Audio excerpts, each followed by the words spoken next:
Hello, I'm Dr. Aysha Inankur, an endocrinologist. It's a new year and time for setting resolutions. I will be talking about 4 lifestyle keys which could help you have healthier bones in 2026.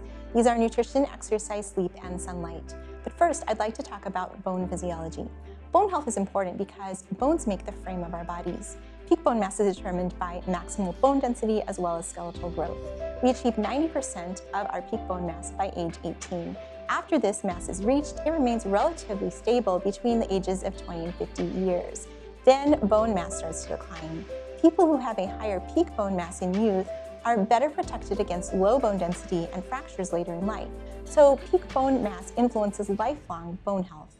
As an adult, it's important to focus on lifestyle factors that prevent early or accelerated bone loss. A key hormone for bone health in both men and women is estrogen. Higher estrogen levels are associated with greater bone density. Testosterone levels in men have also been linked with higher bone density. Bone mass seems to be influenced more by estrogen, though, as compared to testosterone. One reason we see a pronounced drop in bone mineral density as women age is a decline in estrogen levels around menopause. Bone is constantly remodeling. This allows damaged bone to be replaced. 2 cells involved in the process are osteoblasts, which build bone, and osteoclasts that resorb or remove bone. A number of lifestyle factors affect bones. These include the aforementioned nutrition, exercise, sleep, and sunlight exposure. Good nutrition for bone health involves getting the number of calories needed to maintain an optimal weight. Young women who overexercise and undereat experience loss of menstrual cycles, which is a sign of low estrogen.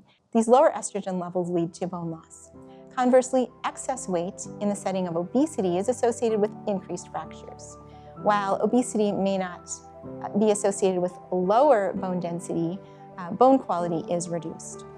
What foods are great for bone health? Higher intakes of fruits and vegetables have been associated with improved bone density and lower risk of osteoporosis. This was found in middle-aged and elderly individuals and was true for both men and women. In fact, eating 5 servings daily of fruits and vegetables was associated with an 88% lower risk of hip fracture as compared to consuming no fruits or vegetables. One reason fruits and vegetables are thought to promote bone health relates to the acid-base balance. Some foods cause our blood to be more acidic. This acid load can lead to bone resorption and reduced bone density. Fruits and vegetables are a good source of base from alkaline minerals. These alkaline minerals can neutralize acids in our diet. A specific fruit gaining a lot of attention now are prunes. Prunes, or dried plums, appear good for bones. The prune study published in 2022 involved women who had been through menopause. They ate 50 grams of prunes daily. 50 grams is equivalent to 5 or 6 prunes. This daily dose of prunes was shown to prevent loss of bone mineral density at the hip. The benefit was seen at 6 months and persisted to 12 months of prune intake.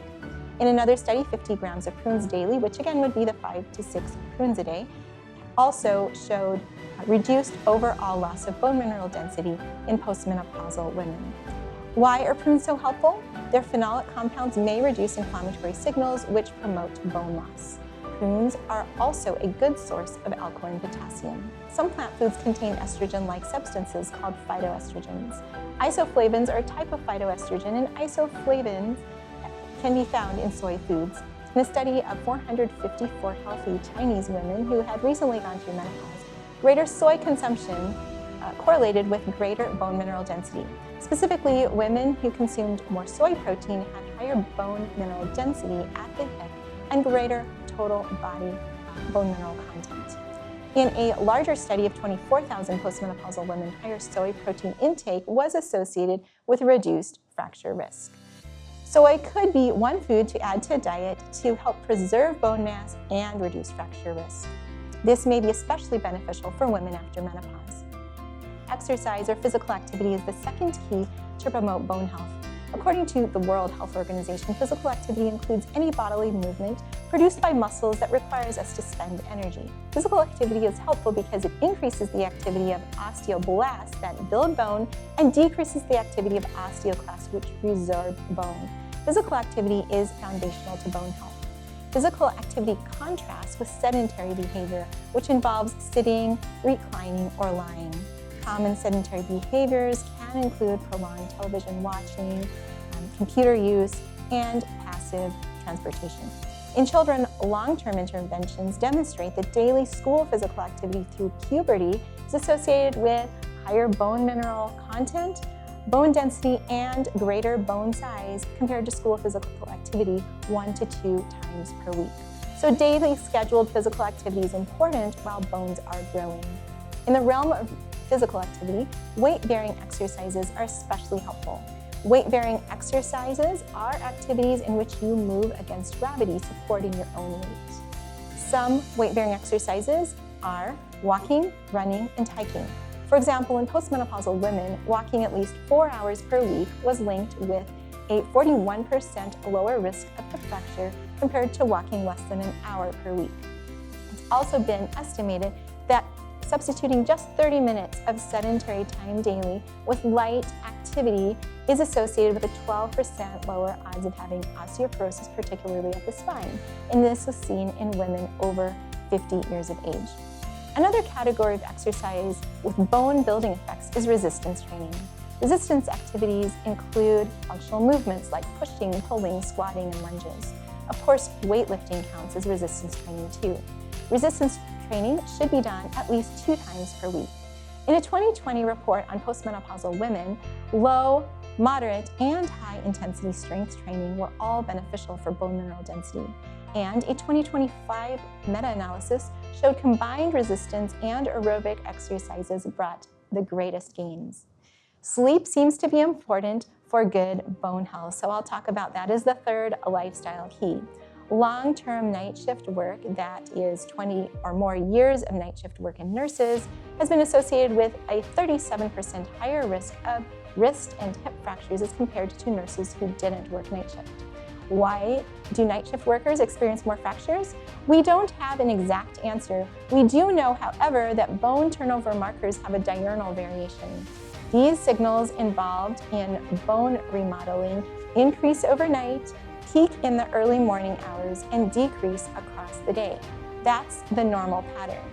Sleep restriction to less than 6 hours per night with concurrent circadian disruption resulted in a rapid decline in PNP1, a marker of bone formation.